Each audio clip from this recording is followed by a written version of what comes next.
2 participants. Oh my God. Welcome, everybody. My name is Mina Jane. I am one of the programming librarians at the Cary Library, and I am so excited to bring this panel to you today. It's one that I've been working on for a year. In fact, I asked Loretta last year, right before October, and she goes, "What, in 2 weeks?" She would have, because she's awesome. So just a few things before we get started. We are recording this, and we are live streaming on Facebook. We are taking questions from the live stream on Facebook, so feel free to add them there, and our panelists will be answering them. For people in the Zoom, you can ask questions through the Q&A, use the chat for comments, and for tech issues, I'll be taking care of those. A few people I need to thank: the New England romance writers. Is that right, Caroline? The new name? Yeah, I think Yes. the New England Romance Writers is the new name.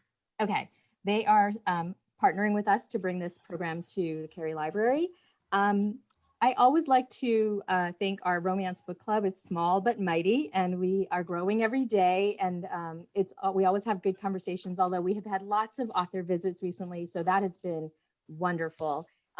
We have a couple of programs coming up. In November, we have Karen Whitemeyer, and December, we have a panel with urban fantasy writers, some really amazing ones. Keep a lookout for that one. And then in January, we have a really interesting one about what some romance writers did before they became romance writers, because of course we know that romance writers are incredibly smart and accomplished, and they choose to write romance. So that I'm thinking of a good title for that, but that's in January. So I'm going to do a quick introduction because Caroline told me to. So we can get to the good stuff faster. That's right, exactly. I forgot one thing. You can buy signed books by any of these authors from Bank Square Books. All of the information was in the emails I sent out, and the recap I'll send out tomorrow, and on our program description. So as you know, signed books are gold. You can buy them, like I said, from Bank Square Books. There have been amazing partners in this journey that we've had. Now, without further ado, quickly, I won't tell you too much about these authors because you know who they are. You're here because you love them, or at least 1 or 2 of them, and hopefully you'll love the others as we go along. But Sarah MacLean is Bareknuckle Bastards. That's all I can say. She also is on this panel partly because she rewrote a book in 2016 after the election because she just wanted it to be right. And I thought that was amazing. And she wrote on Twitter today that she can't wait for this panel. I wrote a lot of things on Twitter today. Please follow her on Twitter. She's amazing.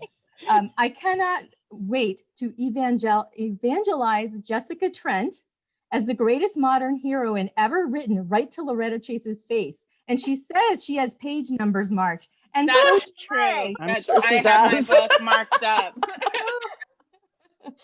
So yeah, we'll be looking for that challenge. Loretta Chase, come on, Lord of Scoundrels. I mean, probably one of the best books I've ever read, historical romances, and it is not a bodice ripper. And I think that she never wrote bodice rippers, and I'm just curious to hear what she has to say about all of this, because she went in a different direction at a time when some people were still writing in an older fashioned way, I'll say. Falguni Kothari, I'm so excited she's here because when I read her books, I see myself or parts of myself. And I feel like there's no greater gift an author can give to a reader is to mirror some of their experiences. And the fact that we're both from, I'm Indian, I think it'll be really interesting to hear your perspective on this topic because you come from a different background, as do I. So I'm really interested to hear what you have to say. Like my mother would have absolutely freaked out if she knew I was reading romances back in the day, as many of our parents would. Lucia Macro, it's super exciting for her to be here. She is the editor to The Stars with Wm Morrow, Avon. And so she's been doing this for 30 years. So I've been doing it a long time.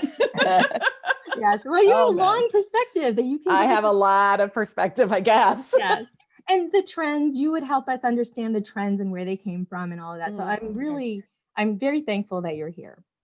And our moderator, Caroline Linden, who is a fierce advocate for romance in New England. And I'm really pleased that she's here. She takes the funniest, cutest titles and you think, what's going to be in that book? But they're incredibly heartwarming and Yes. Yes. And I'm just glad that you're here because I think you'll bring a lot to the conversation. So I'm going to go and I'm going to let you start the conversation. Did you want me to start with a question or did you have one? I can take it from here. Okay, go for it. All right. Thank you, Mina, for that awesome handoff. First of all, welcome everybody. We're so glad that you're all here. I see we're over 100 attendees already. I have some starter questions for our panel. I don't have to talk tonight. I just have to throw the bombshell in there and see what happens when everybody answers. But I will be monitoring the Q&A section in the Zoom. So if you have a question for the panelists, please post it there. If you're watching on Facebook on the Cary Memorial Library page, someone from the library is also going to try to monitor that Facebook feed as well. So if you have a question, you can post it there and hopefully it should make it over into the Q&A here. And I will try to get it out to our panelists. Mina she teed up the first question to start the night off right, which is, what was your first romance novel and would it be considered a bodice ripper? I'm not going to ask anybody what year you read it or what year it was Oh published. my God, you do not wanna know. Or how furtively you had to acquire it. But let's start with Falguni. Okay, so I grew up in Mumbai. The only thing that I seem to remember, so libraries don't work in the same way that they work in the United States. You have to pay to read the books. They're not free, they're not per area or zone or nothing. So you have to be a member of the library and every book that you read, you have to pay for. It's a minimal charge, but my library manager got so used to seeing me there every couple of days that he would literally have a stack of Harlequin romances just stacked up for me. And I walk in and he's like, those are yours, those are new. And that's what I remember. So I think it was predominantly maybe Nora Roberts. But my first romance that I completely and totally remember falling in love with was my 4th grade literature class book, which is Pride and Prejudice. I was like, oh my God, Darcy and Elizabeth. Yeah. And who is Elizabeth? But, you know, we are all going to be talking about Elizabethan-like characters throughout this panel, because I guess that's the prototype, right? Of someone feminist, ball busting, just does what she thinks is right and nothing else matters. So I think that's what I remember. My first romance was Pride and Prejudice with Darcy and Elizabeth. Yes. Wow, I'm stunned. You read Pride and Prejudice in 4th grade. That would have gone over my head. But I love your librarian friend. Yeah. Oh my God. Hero. He still remembers me. So. Oh, good. Well, I'm going to look him up if I ever make it to India. How about you, Loretta? I think it was Kathleen Woodiwiss. At the time, I was reading so many of them because I'd never read them before. So there were quite a few authors, but I'm pretty sure the first one was Kathleen Woodiwiss. I don't know whether it was The Wolf and the Dove or Ashes in the Wind, but it was one of those. But then I discovered the Regency romances and I just loved them. I was not, the long saga was like, it was interesting, but I loved the wit and that more Jane Austen kind of world that was created in the Regency romances. So, but it was all a jumble. Like in 1 year, I must have read 100, 200 books. And this was never before had I read any romances. So that's all I remember. The bug. Oh. Yeah, yes, absolutely. All right. How about you, Lucia? I expect something really good from somebody. No, I don't know how good it will be. It's not racy. You know, the thing is, my mother read romance, but she read Gothic romances. So the first romance, the book that I think, in terms of, you know, not a classic, like a Charlotte Bronte kind of book, I read a lot of Victoria Holt. So, and I think I read every single Victoria Holt, and it took me about 5 books to figure out the guy with the blonde hair was bad and the guy with the dark hair was good, but you thought it was the other way around when you were first reading it. That's hilarious. So yeah, I was young. So I love Victoria Holt, and she read a lot of Georgette Heyer, and she read a lot of like authors that you don't even hear of anymore, but are not so scandalous. Like she read a lot of Mary Stewart and Phyllis A. Whitney and Joan Aiken Hodge. So I read all those. So that's what I started reading. And I do remember though, when The Flame and the Flower came out, and I read it, and it's interesting because I don't remember, like, you know, I think I was just age appropriate. Like I didn't remember all the sexy bits. I just remembered sort of the adventure of it all. Yes. And I love the fact that it was like, there's people out here and they're like sailing on ships and they're going places and they're doing things. So it was less the scandalous sexy parts, and it was more just the fun of just the big story. So that's how I started. And I was really hooked, and it was really because of my mom. Wow. Yeah. All right, Sarah, I saved you for last. Please try to get your answers to 3. Oh, you're a huge fan. No, I just have one, but I mean, I have lots. You guys, I brought books to show. Love it. But this is it. The Black Lion by Jude Devereaux. Wow. That's a good one. And I pulled it out from underneath my sister is 10 years older than me, and she had shoved it under the bed, and I pulled it out. And it is this absolutely, it is a total bodice. I mean, there is a lot in this book. But Jude Devereaux really packs it in too. Like, it's not a giant saga of a book either. But the heroine is 18 years old, and she's, you know, golden haired, and she has these green eyes, and the hero can span her waist just in his hands, which was a very popular thing in the 80s. And the hero so she's 18 and he's like 38 or something. I mean, like, he's like much older than her, and he's like dark, and everyone's afraid of him, and they call him the Black Lion, and his name is Ranulph. And they meet at the very beginning of the book in this like kind of woodsy space on her family's, it's medieval, and they meet on her family's estate, and they immediately fall in love. And he's like, I must have you. And she's like, I must have him. And then they get married, and then it all falls apart. And it's so intense. And I still read it once a year, and I just like tear through it, and I just pretend I don't notice all the problematic bits. Alrighty then. Like, talk about getting the bug. Like, I got that book, and then I was like, where do I go to get 1,000 more of these? And that is then what I did. My library in Bombay. Yeah. Well, Bombay. My library, I think it's appropriate because we're on a library, you know, webcast, but my library, I of course went to my library. That was the logical thing for you to do. And I was like, where do I, and they said, no, you're way too young for those. And then I found them all.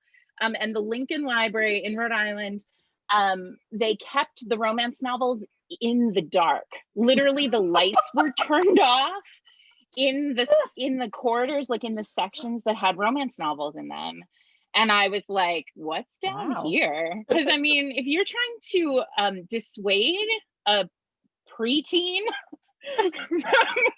from reading something, not doing a very good job there. Definitely don't turn off the lights. Don't turn off the lights. Like, why don't you just leave a trail of blood down the hallway too? People will be like, what's down there? And then it was like any book that had Fabio on the cover. I was like, that one, Gentle Rogue, every Johanna Lindsey, like anything that looked like it might have a sex scene in it, really. I'm going to jump in and say, define out the heart. Find out the heart. Yes. Well, I mean, that's not necessarily Wait, who is Who- talking? Not Who necessarily is Bodice speaking? Ripper. This is Oh, Nina. Nina. It's This is Nina. Nina. I was like, where's that voice coming from? I thought she said define the heart. And I thought, did we get crossed up to the biology class or something? I can't not be part of this conversation.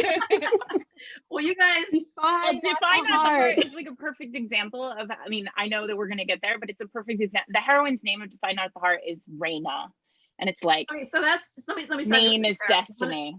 One of the questions is what would be considered a bodice ripper? So why don't we talk about that a little bit to give people a sense of how over the top, through the roof these stories really were.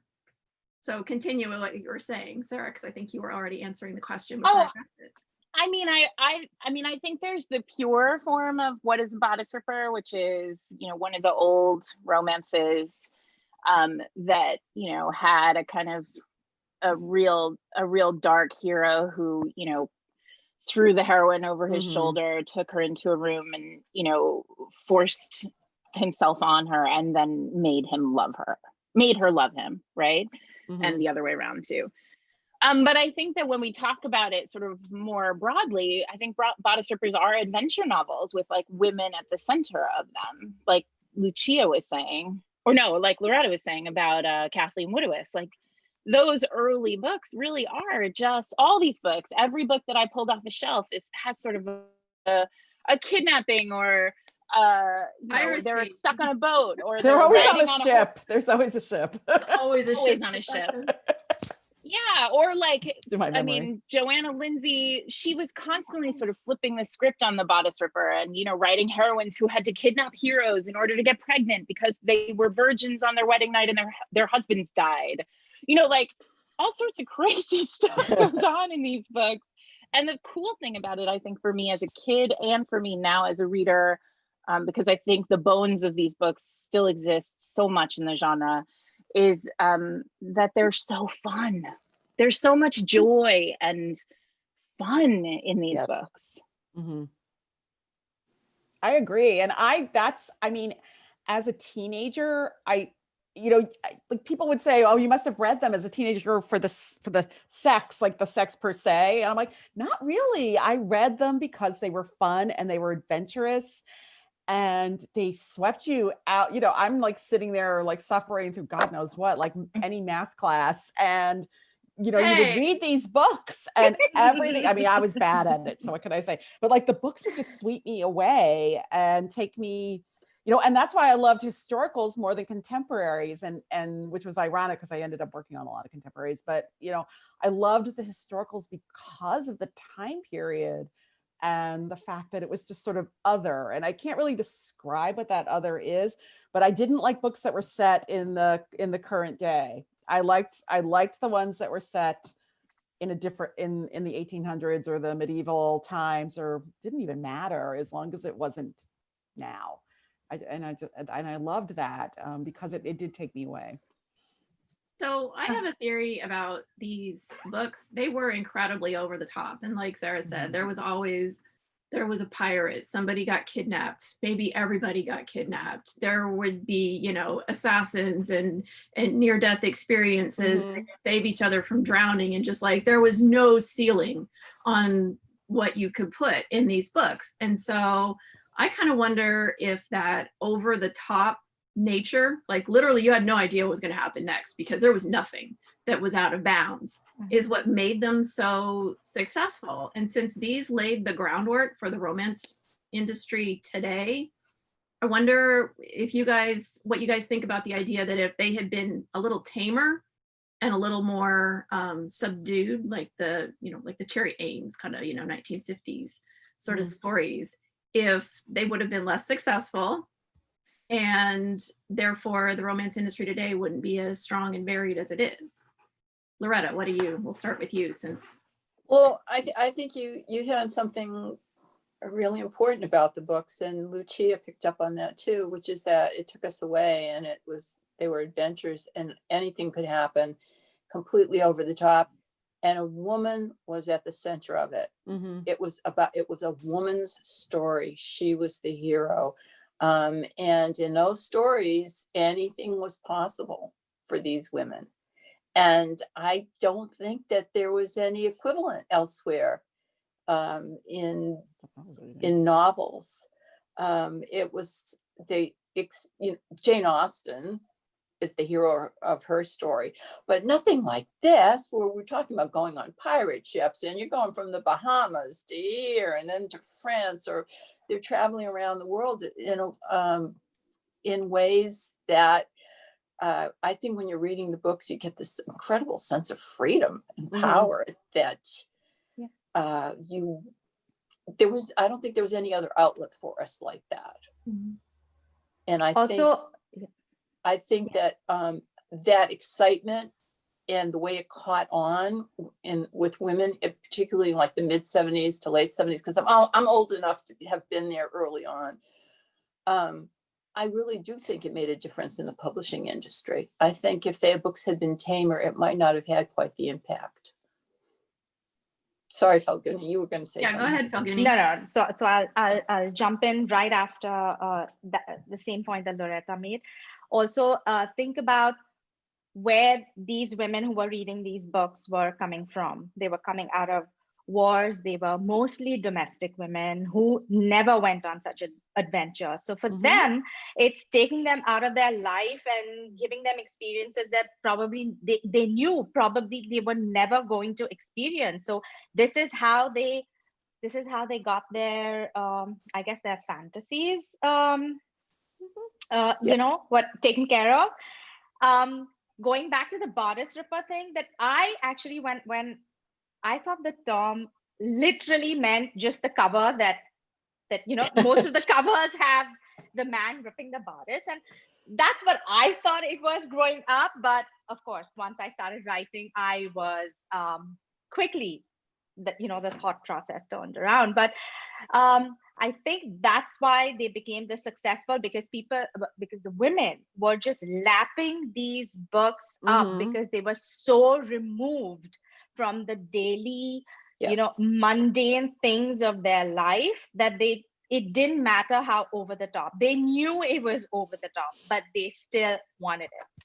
Yeah, that's a good point. Yeah. I think that's maybe a little bit still reflected today in books that are incredibly popular, like Lord of Scoundrels, to come back to Loretta and the greatest historical romance novel ever written.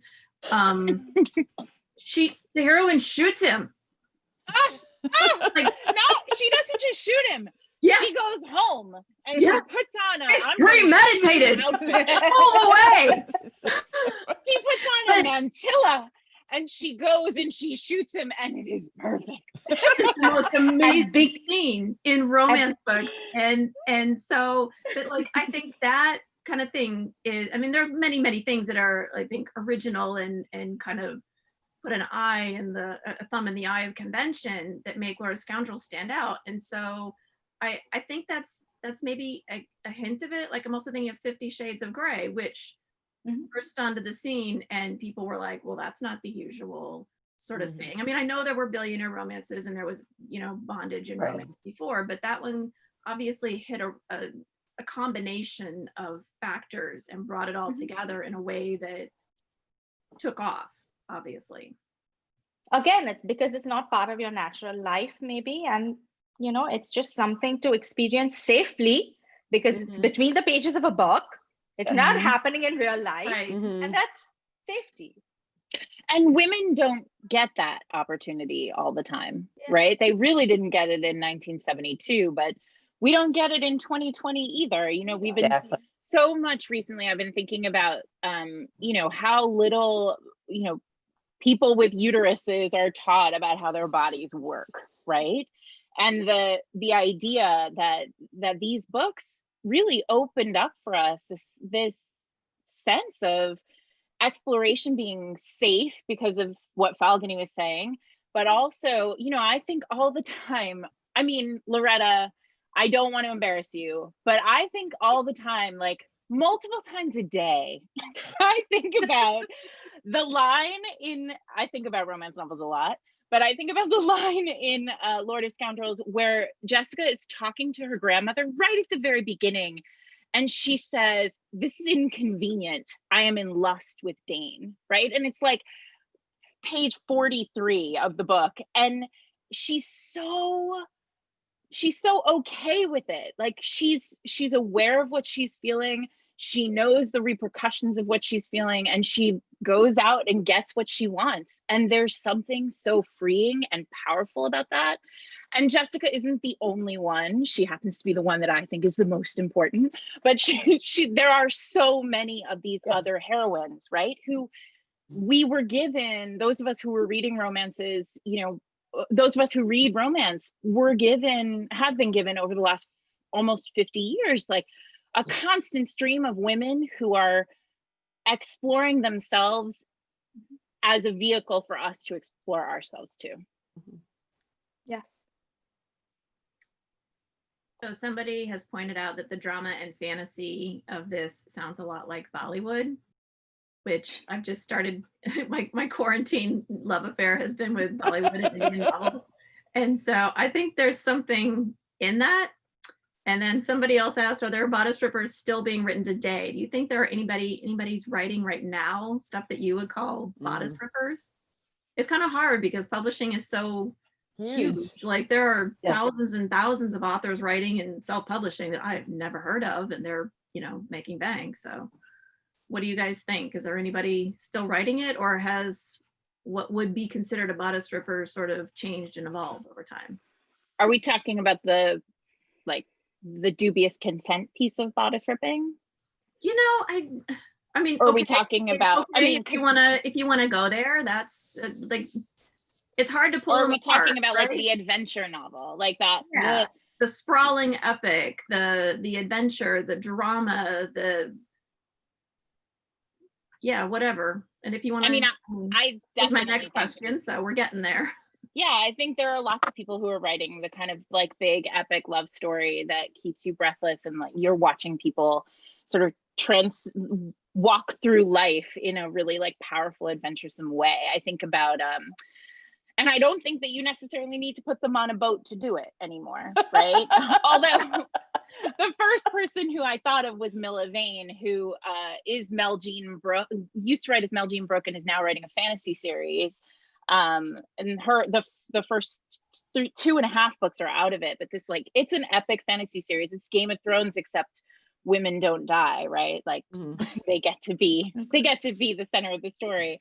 But then I think about somebody like Kennedy Ryan, who her most recent book, Queen Move, is epic. It's not only is it a beast of a book, it's also just like, it's the story of two people falling in love over a lifetime. And it is exciting, and it is emotional, and it's romantic. And I think it hits all the beats. And I think it counts in some way.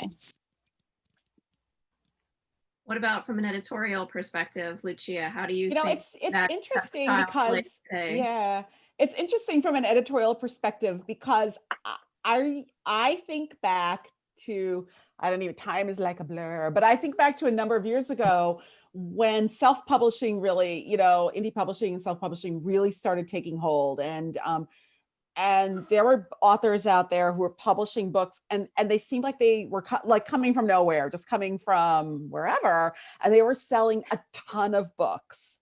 And what I thought was really interesting was when they would, you know, come to us and try, you know, and they would seek like regular book publishing deals. What I thought was really interesting was every single one of them said, I wasn't finding what I wanted, so I wrote what I wanted. And I thought that sort of was like, bing, because a lot of what they were writing was what you might call, I don't know, retro is not the right word, but it was a little bit retro. It was, you know, super sexy heroes, heroines kind of being taken again with or without their will. It was someone said here, old school. It was very old school. And I thought that was interesting because they were working and they were selling. And of course there were people who would be like, they're inexpensive, or they're this, or people just loading up their device. And I'm like, you know what, even if part of that is true, and part of it probably was true, there were a lot of people, clearly, because you can see the reviews, who were reading them and loving them. And I think that people missed, there was a time when things got, you know, like pendulums go back and forth. And I think that people missed that sort of sense of just overpowering passion, for want of a better phrase. I think they missed it. And I think a little bit, I mean, and I'm sort of digressing, we can do a whole other panel about the rise and fall and rise again of the paranormal romance. I think a little bit of the paranormal fed into that. So I thought, I don't know, I thought it was interesting. And I do think that there are people, I mean, there are so many books being published, and I think that there are authors who are still writing these kind of old school books. And I think that for me, the new adult books, which have sort of seem to have had their day maybe, but I feel like the new adult books had a lot of that bodice ripper sensibility too. So that's just what I was seeing. I think there's something really interesting, because the stories that feel really like epic and rollicking, especially in historical now, they don't feel bodice rippery. Yeah. I mean, I don't know what I don't know. I'm having trouble with the definition, because I think about, like, I just last week read Diana Quincy's new book, which is gone from my head. The title is gone from my head. Like How the Duke, no, Her Night with the Duke. Her Night with the Duke. And it begins in this like classic old school historical way. The crusty hero, the road is washed out. He's headed to meet the like ingenue he's supposed to marry. And he walks into this posting inn, and there's a woman in a knife fight in the posting inn when he walks in. And I'm of course like, yes, put it in my veins, right? And she, but here we are, right? Here, talk about Jessica Trent, right? Like moving forward. And Diana's heroine is, holding this like badass knife. She's Arab. Like she's amazing. And she has this killer knife and is able to, face down any foe. Except she can't get a room for the night. And luckily, our Duke is willing to share. And this is like chapter 2. They are like having consensual, like incredibly sexy sex. And they are deciding that it is just one room, just one night. And then the next morning they're on their way, and oops, she is the stepmother of the woman he is supposed to marry. Oh. Right? And it's just that's awesome. And now we're on chapter 3, right? Like, and it feels really old school and delicious. And so I think like there's something going on with heroines now in a different way. Although, I mean, I don't know, heroines have always been pretty great. So maybe they still exist because they never went away. I think one thing that I've noticed is heroines have gotten older, especially thankfully. In historicals. Yeah, thankfully they're not the 18-year-old virgin who's able to, pass herself off as a prostitute because she's a spy, but she speaks 18 languages, and you're like, how did this person ever have time to learn how to be a knife fighter and make her own clothes and all this stuff? So how else do you think it's evolved? And since Sarah already brought it up, let's talk about the sex part as well, because the term bodice ripper is pretty sexual in what it implies is going on. So how do you think that's evolved? Can I just ask one thing about that? Because the elephant in the room is that those books seemed really rapey. That's always the book, like there was adventure and there was all this stuff going on, but did we trade that? Okay, that's okay because of all the other stuff. So I'm going to go away again, but I just want to make sure we touch on that. I just want to say, when I was looking stuff up for this and kind of getting my notes in order, I found one suggestion that said publishers thought that if the sex was at least a little bit non-consensual, that would make it okay for readers in the 70s that the couple was not married, that it was premarital. I would love to address that. Yeah, so go take it away, Loretta. We're talking about my generation, or close to my generation, a little older than I am, and consensual sex outside of marriage. Even at the beginning of the feminist movement, it was still a complete no-no. And what the romance novels did with the rape fantasy was make it okay, because she did it against her will. And yet at the same time, if I remember correctly, the woman was enjoying the sex. Now that's problematic for people today because it's rape, you know, for us. But at that time, that was a way to make it acceptable and allow, it wasn't her fault. In other words, she wasn't a bad woman. The heroine wasn't a bad woman because she had no choice in the matter. And then the hero gradually makes her love him, or whatever happens in the course of the story. But it really, I think it came out of a cultural thing. And I know that several of my readers have written to me about this, younger readers as well as older readers, talking about growing up as teenagers and not feeling like their sexuality was theirs. And that the romance novels gave them a way of exploring their sexuality in a fantasy that was acceptable. Well, No, I think sorry. that's right. So let's see, Falguni, because since you grew up in a different country, what take do you have on it? How was India different? I don't think it's even different now, because I think sex outside of marriage, outside of a relationship, even now, is kind of looked at not in a nice way there. So what I'm assuming with the Bodice rippers, why the rape fantasy was so prevalent, one of the things was that you have all of these women who are reading, okay, the readers, who have been told that you cannot do this, you cannot have sex outside of marriage. So this gave them sort of, again, a safe space to indulge in their fantasies, but also the heroine, by her saying no first, just becomes not the loose, slutty, whatever woman, right? It sort of brings her out of that and said, no, well, she said no, so she has morals, and she's, you know, to use an Indian word, she's sanskari, which is that she's a nice girl from a good family because she said no. And then whatever else happens to her is not on her, it's on the hero. So I think that, at least from my perspective, that was the whole intention behind it, because you have all of these housewives who are meant to be good girls, or whoever's reading the books, you know, it may not even have been a housewife, but we're told that we need to be good girls and behave in a certain way.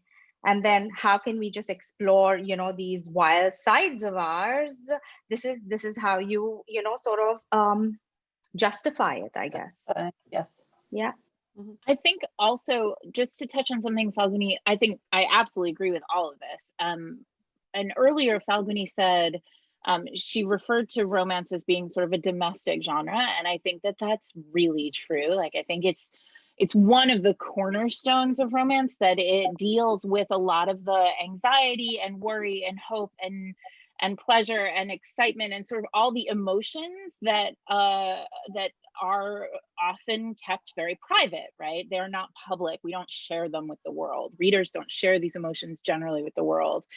And I think that in my mind, when I think about dubious consent and non-consent in those early books, the thing that amazes me going back to them and rereading them as a grown person is how much rape is named in the text. That the word is actually in the text. Which is not a thing that I would ever have imagined if you'd asked me, 10 years ago or 5 years ago.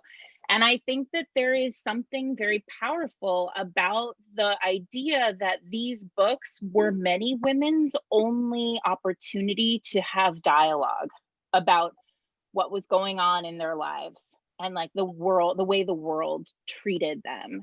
And I mean, I say this a lot, but in 1972, when The Flame and the Flower was published, marital rape was legal. There was no such thing. And Right. so the idea that Kathleen Woodiwiss would write a heroine who was raped by the hero, multiple times in the first 100 pages and name it rape and have the heroine call him out on it and have him have to suffer for it and deal with it and grow over the course of the book.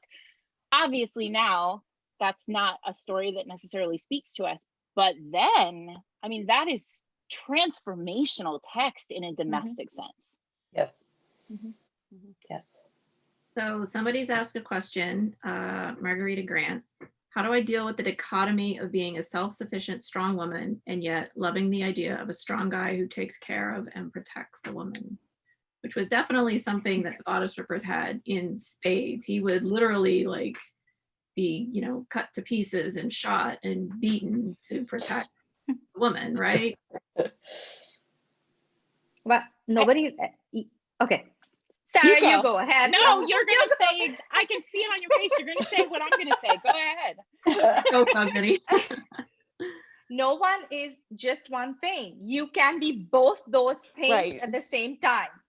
You don't have to again justify anything. You can have those fantasies and they're perfectly fine, and you're entire. You have every right to have them, and at the same time, you can be a good girl from a good family.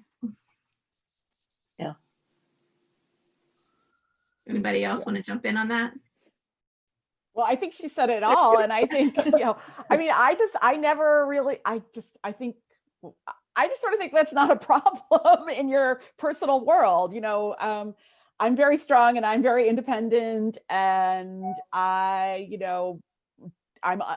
have a boyfriend, but I'm not married. And I feel like I live this very independent life. And yet, everybody has a moment where they're like, oh my God, I just want someone to come in and deal with everything and take it off my shoulders for a while. And I think women carry a lot of weight on their shoulders, even women, as I am, in a good relationship. And you just have those moments where you're like, take it all off me. And I think that romance can provide a little bit of that. And I also think, although this is, in and apart from maybe romance novels, I think guys feel that way sometimes too. So, they just want like a partner who's going to come and deal with everything for a while.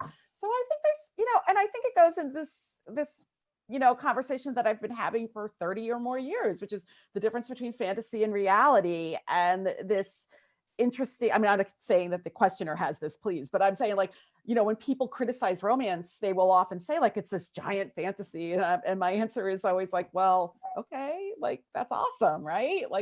It isn't women can tell the difference between fantasy and reality. I think they really can tell the difference between fantasy and reality. And to have that want sometimes, I feel like you're human. Sometimes you just want someone to come take it away. So I think that's okay. And I think that, for people, if they're reading romances and they're kind of finding that fantasy or that escapist moment or that longing, I think that that's fine. So, because we are all human. Well, I don't know about the rest of you guys, but my books are based on my relationship with my husband. He does it all. Package, baby. There you go. Well, then... People are like, it's a fantasy, and I'm like, speak for yourself. There you go. Well, that's great. He would definitely do crime for you. Yeah, but so he's nice. Wicked smart, so I wouldn't even get caught. Let's see. There is another question here about the length of books and how these epic fantasies used to be 450 pages, and they just went everywhere and did everything. And now the questioner feels like Wm Morrow says it feels like books are kept to 250 to 350 pages. And I'm often left feeling like there could have been more to this story. I think this is probably more a question aimed at Lucia, but everybody has their opinion about it. She wonders if this is due to the attention span of readers or a choice by publishers or both. Or neither. That's a tough question. It seems like an easy question, but it's actually a tough question. I publish what I get. So if I get books that are shorter and they seem to tell a complete story, then they're telling a complete story. I also came at a category romance where you packed a whole lot of love in 183 pages, and they definitely were told to be shorter. I don't see a lot of these big sagas coming across my desk so much any longer. That said, there is something to be said about the shortest attention span of the American reader, especially as someone who reads a lot of books from the UK, where the books do seem to be a lot longer. And so I just think it's a bit of a confluence of reader expectation and what we get, what we see, what we buy. I don't know, maybe you guys have been told to make your books shorter. I don't know. Maybe I often tell people to make their books longer, to be honest. All right, show of hands, who's been told to make your books longer? One of my authors, I could think of one, but I won't say her name. Yeah. I just finished 3 weeks of revisions, and I had the word count open in the bottom of the screen the whole time, like do not add, do not add, do not add. Oh, really? Oh God. Yeah, I wish I work with some people where I'm like, so add. So adding is not my problem. I could write that 450 page book. Same. Me. I have written that 450 page. I've edited those 450 page books. Was it published at 450 pages? It was Stephanie Lawrence. They were all long. I was her were. editor for decades. Yeah, they were long. And Stephanie's books, well, it's interesting because I was thinking as you were talking, Lucia, about somebody like Judith McNaught, right? Because those old, the like Whitney, My Love, it feels like, or her contemporaries, like you would go 120 pages before the hero and heroine would meet. Yeah. And I feel like as a romance, when I came to writing romance, for me, it was like, well, I always skip those first 120 pages, and not because I don't love Judith McNaught. I have every one of them in the cabinet back here, but together. But I just want to mash their faces together as a reader. And so as a writer, my goal is to get them on the page together as fast as possible and keep them there. Yeah. So maybe that's part of it. Maybe, we're cutting out the parts. I for sure am cutting out most of the parts where they are not together. Right. Also, as a reader, as a fan and as a reader, I like it when they're I'm with you. I want them together. And that has nothing to do with some editorial, piece of paper that got passed around the office or some mandate. It's just my personal thing is I like them together. Lucia, I think a lot of readers think that there are a lot of pieces of papers that get passed around the office that tell you that insist that you tell us things. And I don't know that it's true. I think some people picture the streaming ticker of, buy more of this, publish shorter, do, whatever. Yeah. Yeah, they have to kiss by X age. Yeah. I've never had that. Okay, I will tell you where that came from. I think that came from, I'm going to try and do my math. I won't even say how many years ago. That will come from the 80s. When I first started working at Harlequin, we definitely had parameters. The books were, by and large, they were shorter, and you were told, get the hero and heroine together fast. The books had to be a certain word count. So there That's were true. When you have to write a very short book, you don't have time. Really needed to you get don't, into you don't have a lot of page space. There were what were called novella. Editorial guidelines, and we would actually send them out. People would query us, and we'd lick the envelope and send it out on its way. It was all before the internet, and there were definitely parameters. But that was category. You have to remember that was category romance, which was a very different animal than what say Avon was publishing at the time, or what Berkeley was publishing at the time. So we were doing the books with, I always say the books with the numbers on them, and those did have certain parameters, which I don't even think totally exist anymore either. I'll show you. I have 3 on my desk. There you go. These are they got the numbers, not Harlequins, but so they do have numbers on them. They had numbers on them, and so they definitely had stricter parameters, and I think that's where that kind of fantasy came from. But the truth is, other than saying, you know, the list is a little light on historicals, or we could use some more Christmas stories, like we're not sitting around with this giant master plan of, you know, the books have to be this, or they have to be that, or they have to be this. Well, that's good to know. Yeah. But I feel that the writing style has changed. Like what, you know, 25 years ago, there was a lot of purple prose, there was a lot of description, which is not there now. So the books automatically become smaller. Oh, that's true. That is true. They're more dialogue driven, I think, Yeah. now. Yeah. Well, We can use concrete nouns in a way that we maybe couldn't. I was just going to say that another one of my quarantine loves was binging old Loretta Chases and catching up on the few that I had missed. And I realized that your characters, Loretta, often spend time apart because they both have real lives, like full lives where they've got stuff going on, and they don't, you know, it's part of the evolution of their relationship when they decide to make time to spend time with that person. So first of all, well done. I loved it. I didn't even realize until, you know, 2 chapters had gone by that they hadn't spoken to each other. But how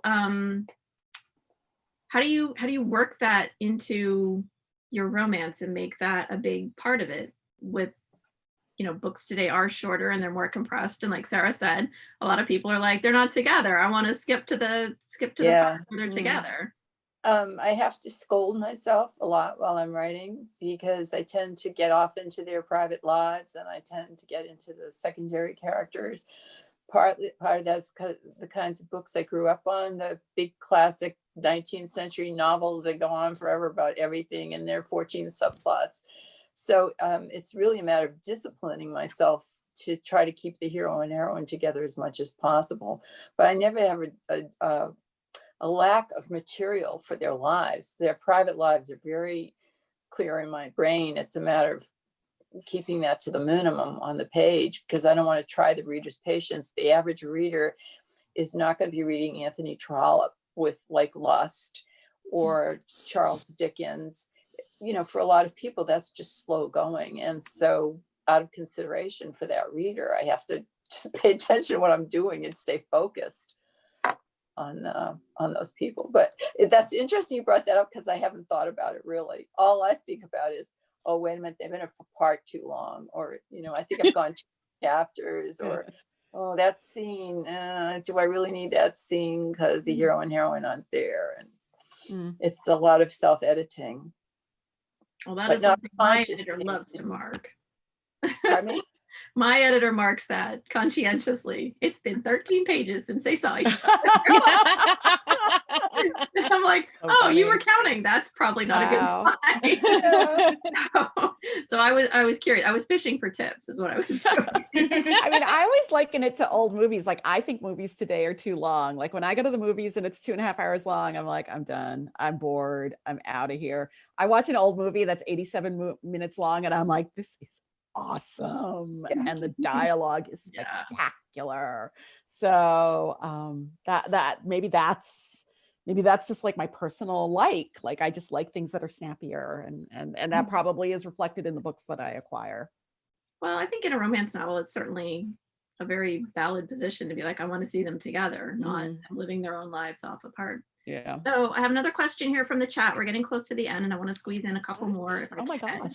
Sarah's recent books have so much explicit consent, which I love. Do you think this is a trend we will see more of?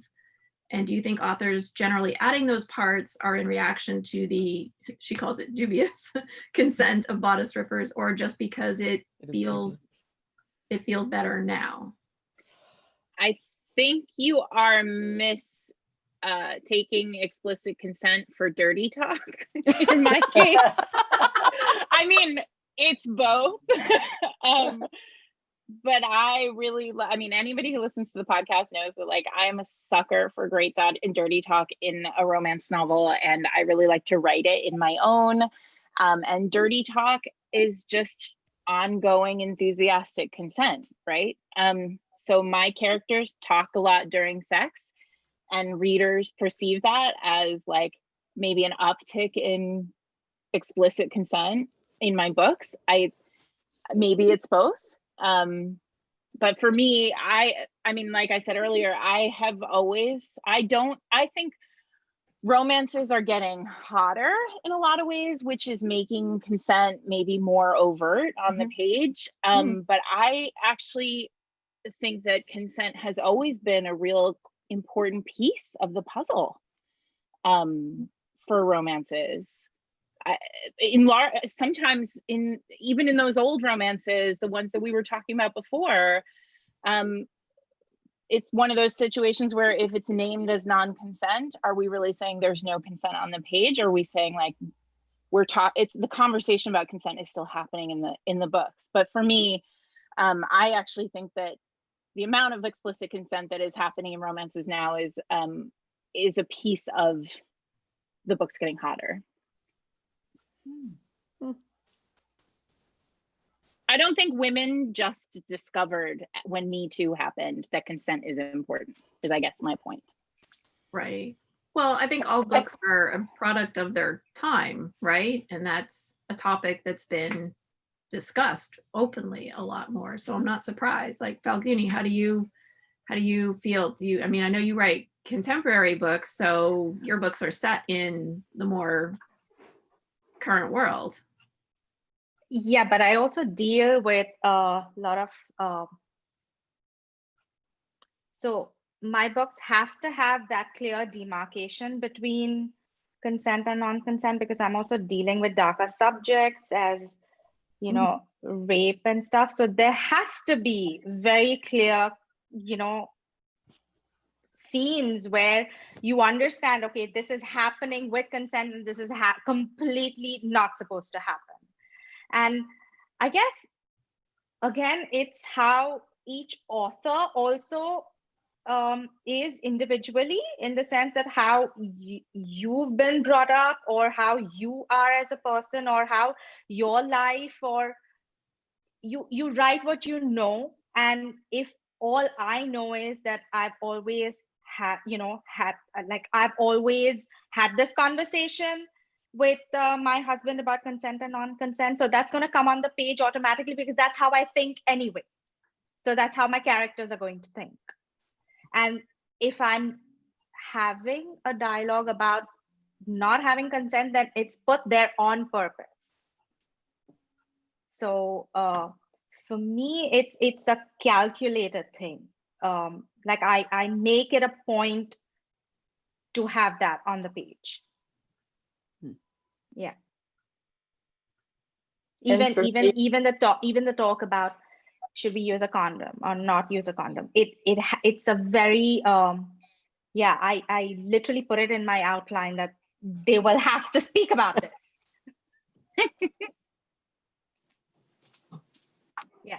Yeah, that's it.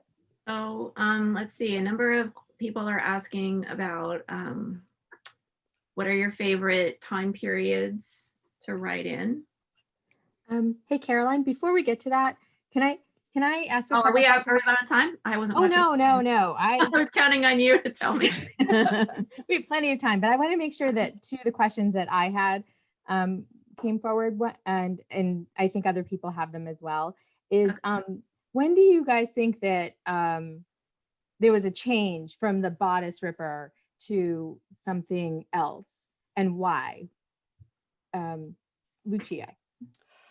I think it was gradual. I don't think a switch flipped and suddenly we went from one to the other. And I think you had a lot of writers who were writing during a period of, and they never, I mean, all writers change a bit, but they were still writing in sort of this old school kind of way. And then you gradually had, you know, new voices come in, and younger voices or different voices. And the writers often start out as readers. So to me, they're the ones that guide the ship, and we follow them a lot more than I think people believe. So I started editing romance in 1985, and I can say like things really started. There were certain seminal points where I feel like things changed. I think AIDS changed a lot of things in romance, and not just in contemporaries, because people started thinking of it, you know, in kind of a larger sense, and applying it to historical romance as well. I think social mores just changed, and as I said, like, social things don't change overnight; they change over a gradual period of time. So I can't really name a specific moment when it all changed. And Yeah. I still get I still get manuscripts sometimes where I feel like the issue of consent needs to be handled better, and I'll have conversations with the authors with whom I work. I think it can be it's very interesting sometimes. You know, and I think that just it's so hard to explain. I know I'm not doing a good job of it. And different people have different perspectives also on what's acceptable. I'm wondering what is about Lucia, how what's much of workable. it can I ask a Yeah, question? because I'm not doing a very good job here. I No, know. I just have a Just have, like, question. Lucia and I did a podcast together for a little while, so I'm very used to asking Lucia to tell me It's fine, more. yeah. So I'm curious because I feel like POV must have something to do with this too. Oh, like the that's a way that really good writers, point. like the old school romance had such a weird, I mean, not weird, but we were so distant Specific. from the characters, and the heroes were so impenetrable. And so the consent I mean, these issue, are books that were primarily from the heroine's point of view for a very long time. And it was interesting in some cases, not all, but in some cases, especially again, to go back to the category romances, like in some of those series romances, you weren't really allowed. That's when there were a lot of rules. You weren't allowed to write from the hero's point of view. And I think you're absolutely right. Like, entering into the hero's perspective and getting his thoughts and feelings and, you know, on the page, and getting into his head, I think that just inevitably changed the conversation between the male and female characters on the page, and how also as readers we interacted with these characters. So I think I think that's a really, really good point, and one I didn't think of, which was definitely the rise of the hero's point of view, which happened slowly. But I remember it started kind of creeping in the late 80s, and then really became just sort of what you had by the time I started at Avon in the mid 90s. It wasn't even an issue then. So I was going to ask Loretta, because Loretta, you wrote your Lord of Scoundrels.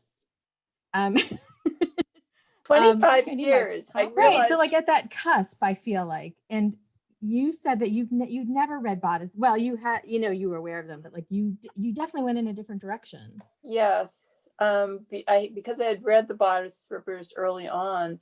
And at that point I did have issues with them. So when I wrote my book, I didn't want to approach the stories that way. But also I came out of writing traditional Regency romances, which is a different approach to the stories. And my stories gradually got bigger.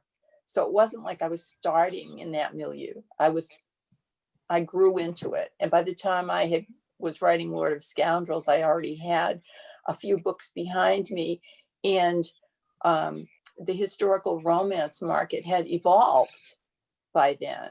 That was when I think it was Signet started publishing these traditional Regencies, but they expanded them. I think they called them super Regencies. And that was the world that I was writing in. So when did that happen, Lucia? So that was like when those that was the late 80s, right? When all that happened. I can't remember specifically. Yeah. I remember I was at Berkeley, and there were Regencies and super Regencies, and then there were American Regencies, which of course cracked us up. I'm like, there's no American Regency. But there were so many. That was the time where romance really exploded. Like, every publisher had 1 or 2 or 3 romance imprints. Yeah, and I think my that late was the late 80s. It was the late 80s books were more adventure kinds of things. I set the first one in Albania. And it was by Lord of Scoundrels, I think, where that had really started to change. And I was setting it in a more of that Regency romance expanded world. And I'm wondering for Falguni and Caroline and Sarah, you're have been writing relatively shorter amounts of time. When you started writing, were where they're like clear, like, you know, that's just not, that can't happen. Like, you know, how it used to happen in the old days.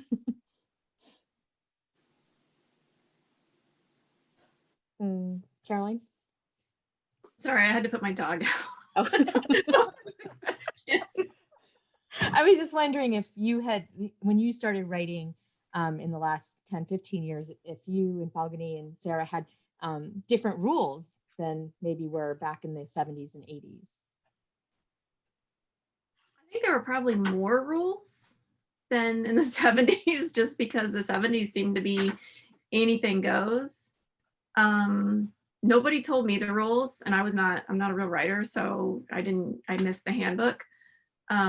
If there is one, would somebody please send me a copy? I think something Lucia said was really what caused me. I wrote the book I wanted to read. And so whatever was in my books was what I was looking for in books. And it's definitely changed, I think, over time. But there's been very few things where anybody ever said to me, you can't do that, or, you know, that's not allowed. So I don't know what other people's experience is. So I kind of fell into writing accidentally. I never grew up thinking I'd ever be a writer. I used to hate writing in school. Hate it with a vengeance. So I fell into it, and then I thought it was just a laugh, that let me just put all of this shit on the page and let's see what happens. And it kind of worked because somebody bought the book, right? So I didn't go into it thinking that I had, you know, with some sort of, again, rule book or a guidebook or anything. But once I wrote the first manuscript, then it became, I think, intentional, that I wanted to cover a certain number of topics. I wanted the female gaze to be prevalent in my books. I wanted to write about badass women who don't apologize for anything. You know, this is how they are. You know, this is how they want to lead their life. And some of my heroines are pretty, I wouldn't say unlikable, but bordering that. But I love them, and that's who I want to write about. I don't want to write about sweet people. I want to write about people who won't take any prisoners. This is, you know, and they'll do whatever the shit they want to, and they won't apologize for it. And I think that's, and then I do, because I tend to write more romantic women's fiction. So my stories are kind of maybe not darker, but they are heavier than, you know, than, I don't want to say just a romance ever, but they are heavier because sometimes it's not the romantic arc that's carrying the book through. It's the woman's journey. That's the only difference. But I always have romance in them because that is all I read. And Sarah?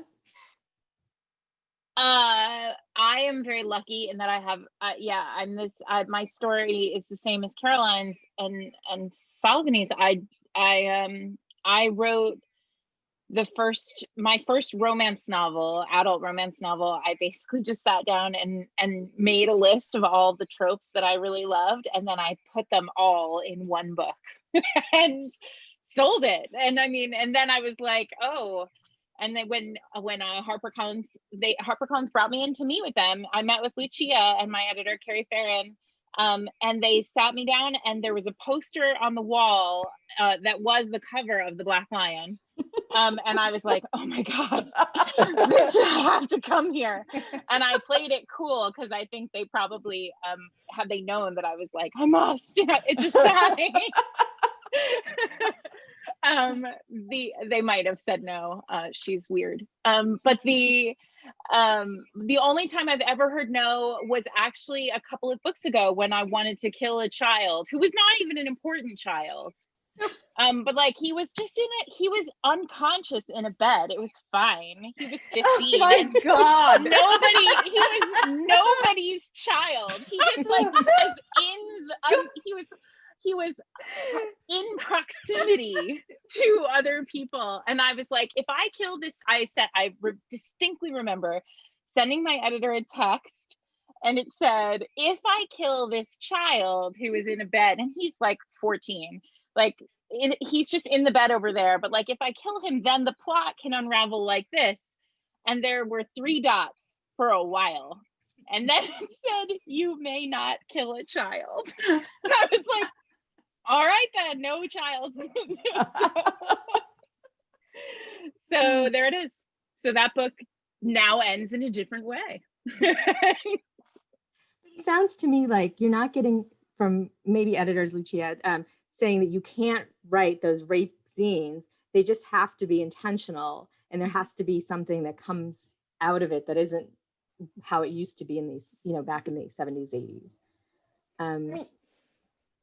So the other question I had. Wait, I'm sorry, hang on. Karen. I'm not sure. Wait.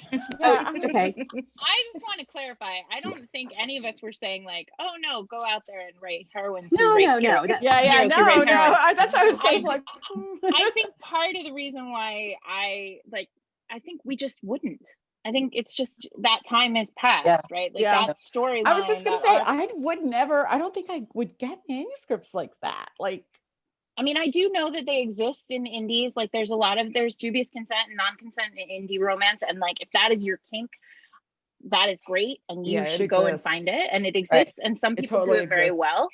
But I just don't think that's not a story I don't think anybody on any of these, squares would write. And I also think, there's that, I think when it comes to romance as an arc of time, when you know better across the board as a writer, right? Like there are things that I probably wrote in my first book that I know for a fact that if I went back and were to do it again, I probably wouldn't have written them that way. And when you know better, you do better. So I just view it as an evolution.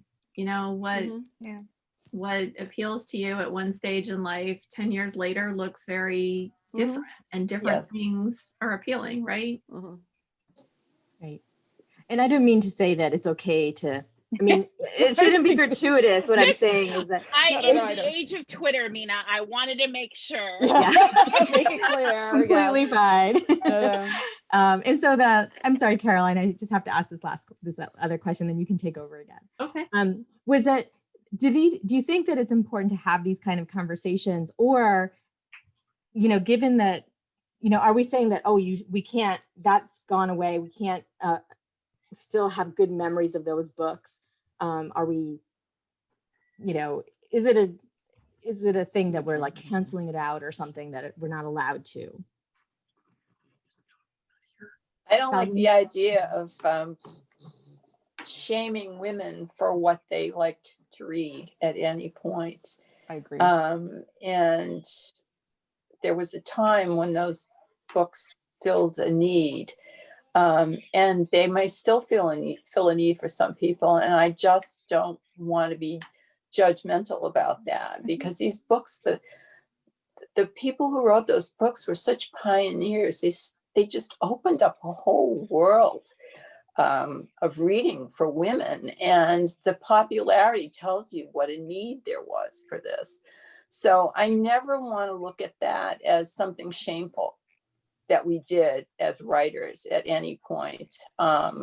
It's just the world has changed, we've evolved, and there are things that some of us are not comfortable writing anymore, or we've learned things that have taught us that's probably not the best way to go. And that's true in so many cases. I mean, the whole discussion that's been going on about racism and white supremacy, perfect examples of that. And I think there was a naivete previously that allowed us to write in certain ways that we're not going to do that today. What Sarah said, there are things I put in my earlier books. If I were writing that book today, I wouldn't write it that way. So you live and learn. But I'm not going to never want to get into the situation of saying that those are bad books, or there was anything wrong with the people who were reading them, or there was anything perverse about it. I don't think it was at all. I think those books opened worlds for people. So I have a very positive feeling about them. And I always have a positive feeling about the romance genre and community in general, because I have seen so many changes, and I always think this is a community that, by and large, has embraced the changes and responded to,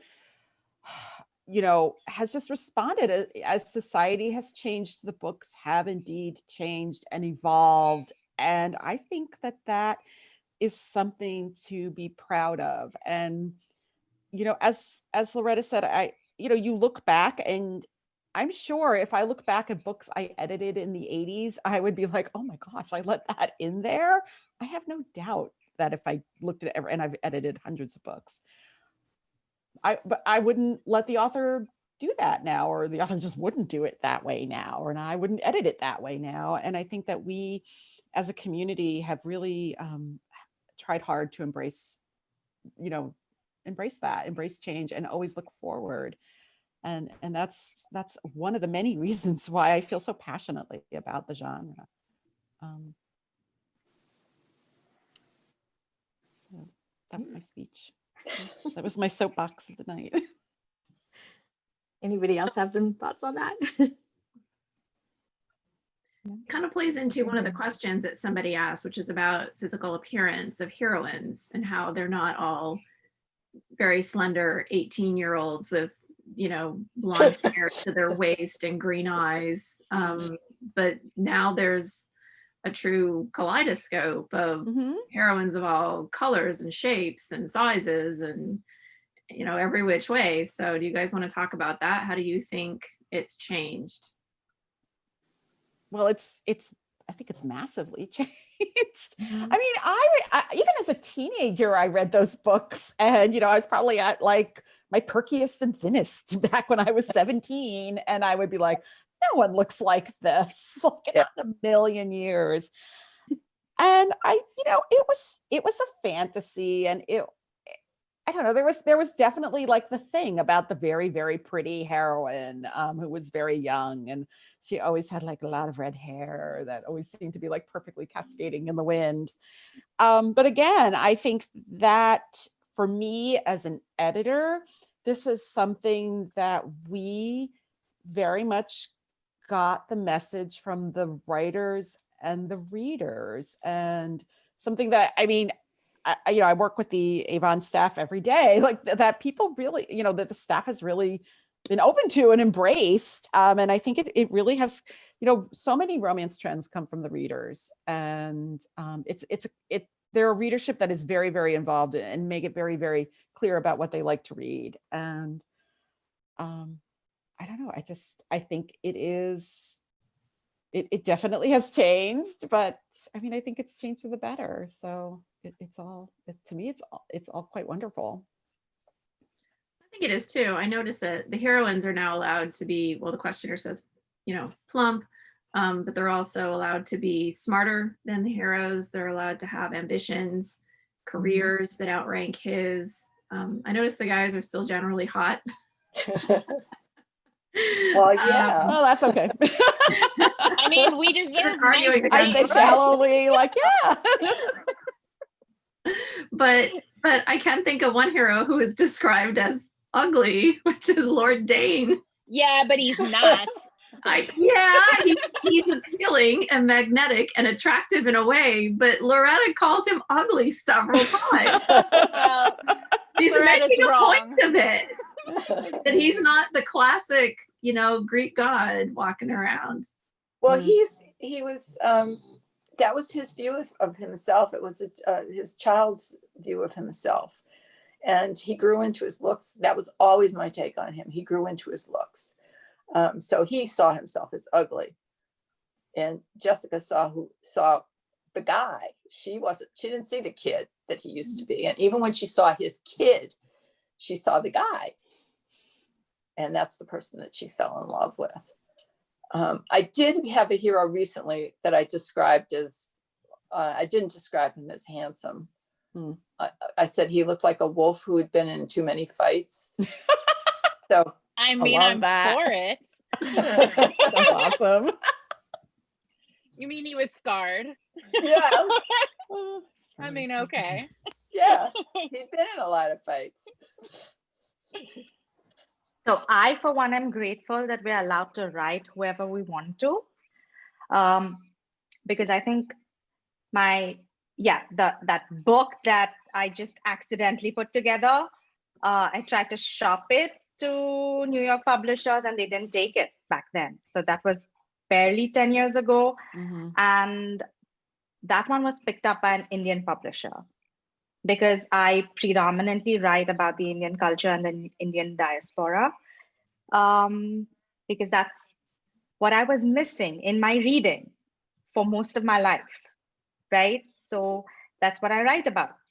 And in the beginning, so even in the last 8 years, the changes that I'm seeing happen in the industry very rapidly. It's still not as fast as, it could be. However, it's come a long way, I think, from the time that I wrote my first book to now, in how much of diversity that we are including in the offering, I guess.